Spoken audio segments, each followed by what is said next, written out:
포은 정몽주가 이성계 장군의 사절을 찾아가서 그를 문병 위로하고 있는 같은 시각에 무하 큰스님은 회암사 강월헌 절방에 참선 삼매에 드신 듯 조용히 앉아 계셨습니다. 4월 초파일을 불과 나흘 앞둔 절하는 부처님 오신 날을 맞이하기 위해서 여러 가지 봉축 행사 준비로 분주하게 움직이고 있었지요. 원주 스님을 비롯한 여러 스님네와 일꾼들이 물을 깃고 장작을 베고 그릇을 씻고 청소를 하고 처마 끝에서부터 길다랗게 줄을 이어 오색 연등을 울긋불긋 매다는 등 바쁘기만 했습니다. 더구나 이성계 장군의 강씨 부인이 어린 두 아들과 딸을 데리고 회암사까지 나들이 한다는 소식은 절집 분위기를 더욱 들뜨고 기쁘게 했습니다. 무하 큰스님은 조용히 앉아 지그시 눈을 감으시고 손에 들고 있는 단주를 전에 없이 더 자주 돌리시며 왠지 심란한 마음이었습니다. 관세음보살, 나무 관세음보살. 무하 큰스님은 새벽녘에 설핏 잠들었다가 꿈속에서 본 정몽주의 근심 어린 얼굴 모습이 머릿속에서 쉽게 떠나지를 아니했습니다. 그는 머리를 산발하고 관복은 얼룩얼룩 찢어지고 구겨진 채로 어디론가 멀리 걸어가고 있습니다. 희미한 안개 속으로 무슨 외나무 다리를 건너가고 개울물을 따라서 걸어가는가 하면 얼키설키 가시덤불이 빽빽하게 우거진 짙푸른 나무 숲속으로 무학스님은 얼마 전에 포은 정몽주 집을 찾아가서 그를 만났던 일이 생생하게 떠올랐습니다. 이봐요, 포은 선생. 나이 어리고 유충한 조카 성왕을 잘 보살펴서 주나라의 종묘사직과 국기를 다진 어진 재상 주공만 해도 그래. 주공의 형님 되시는 무왕이나 그 아버지 문왕은 또 누굽니까? 그들이 바로 은나라를 때려 부수고 새나라를 세운 장본인들이에요. 망해버린 은나라에서 보면 그 사람들 또한 대역 죄인들이지. 허나 왜 그랬습니까? 다만 고통받는 백성들을 위하고 어려운 중생 생각해서 천지개벽을 일으킨 것입니다. 혁명과 개혁을. 대사어른, 그만 일어나시지요. 듣기 싫소이다. 그대도 바보가 아닌 바에는 능히 대세를 짐작할 만한데 어찌해서 이렇듯이 외로운 절개를 지키려 하시는가? 다만 종묘사직을 떠맡은 신하로서 어찌 두 마음을 가질 수 있겠습니까? 늙은이 망령된 말인지 모르지만 이러다가는 큰 불상사가 일어납니다. 행여 정몽주 그대가 아깝고도 서러워서 그래요. 장차 나라와 백성의 손실이고 정몽주 당신의 불행이야. 두고두고 한스러운 일. 알겠습니까, 포은 선생?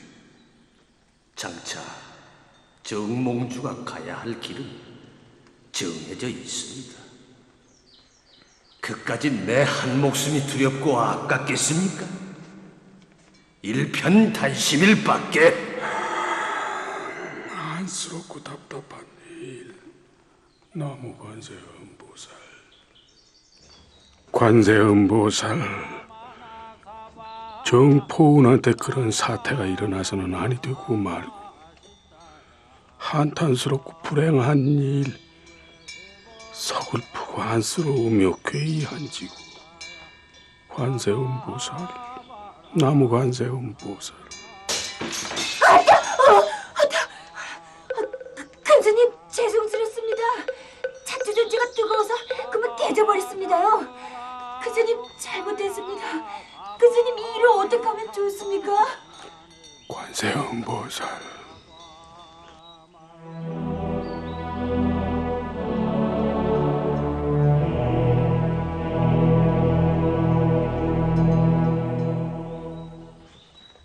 같은 시각 도성에서는 이성계 장군의 사절을 방문하고 있던 보은 정몽주도 자리에서 일어났습니다. 자, 그럼 그만 일어나 보겠습니다, 장군님. 아니, 더 앉아서 말씀을 나누다가 가시질 않고 날 이렇게 찾아와줘서 고맙기 짝이 없구려, 포운 선생. 부디 몸조리 잘 하시기 바랍니다. 나는 또 잠시 다른 곳에 들를 때가 있어서. 오, 참. 아까 말씀이 유원의 집에 찾아가서 문상을 하시겠느라고 했겠다. 예, 그 외 전직 판개성부사 유원 말씀입니다. 어허, 그렇다면은 내 뜻도 아우님께서 대신 전해주시구려. 이 몸이 아파서 찾아가 뵙지는 못하고 심심한 조의를 내가 표하더라고. 알겠습니다. 그렇게 말씀드리지요. 그런데 방원이는 어딜 갔습니까? 눈에 보이질 않으니. 아니요. 아마 집안 어디쯤에 있을 겁니다. 예, 방원아. 방원이 어디 있느냐? 보은 선생께서 가신단다. 예, 아버님. 저 소자 대청마루에 있었사옵니다. 어르신 가시렵니까? 오래 앉아 있었네. 근데 마루에는 왜? 소자 붓글 씨를 연습하고 있었사옵니다. 서화 공부를. 예, 아버님. 저 심심파적으로. 아, 서화라면은 우리 보은 선생이 또한 명인 아니시겠느냐? 무슨 과찬의 말씀입니까? 어르신, 저 시생이 지은 글귀를 한번 봐주시겠습니까? 시조를 한 수 지었사온데. 아니, 네가 시조를 지어? 예, 그렇게 하시구려, 포운. 이 젊은 것의 잘잘못도 좀 가르쳐 주시고. 그렇게 하시게나. 어디 좀 가보세. 예, 어르신. 저쪽으로. 젊은 이방원은 정몽주를 안내해서 대청으로 나갔습니다. 그는 자신이 지은 시조 한 수를 화선지에 길게 적어놓고 포은 정몽주에게 내보일 요량이었습니다. 그리하여 포은 선생의 깊은 흉중을 다시 한번 시험해 보고자 짐짓 꾸민 계략이었습지요.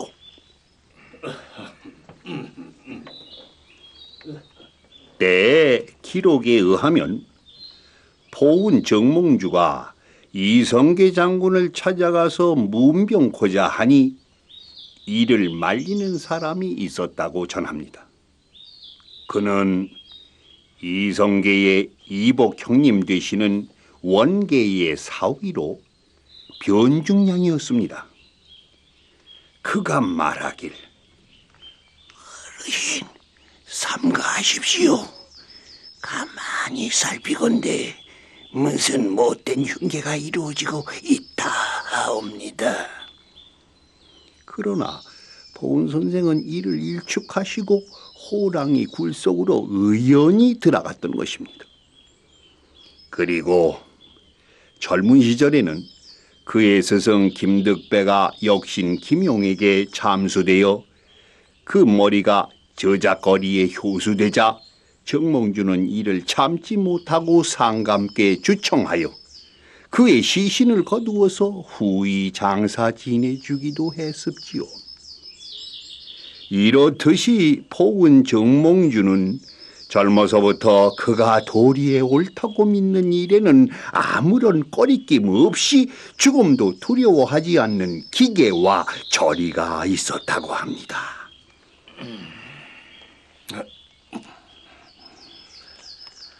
아니, 이런 맹랑한 꼴을 보았나. 방원도련님, 이런 글귀를 읽고 날들 어찌하란 말씀인가? 하하, 무리하고 방자한 짓거리! 포은 정몽주는 대청 넓은 마루 한가운데에 우뚝 서서 발밑에 길게 펼쳐져 있는 새하얀 화선기의 검은 먹글씨를 당황하고 떨리는 마음으로 내려다 보았습지요. 그것은 다름 아닌 이 방원이가 지은 시조 한 수였습니다. 젊은 이방원 또한 꼼짝하지 아니하고 버티고 서서 싸늘하고 매서운 눈빛으로 포은 선생의 일거수일투족을 꿰뚫어 보는 것이었습니다. 이런들 어떠하며 저런들 어떠하니 만수산 드렁칠기 얼거진들 어떠하니 우리도 이같이 얼거져 100년까지 누리과죠.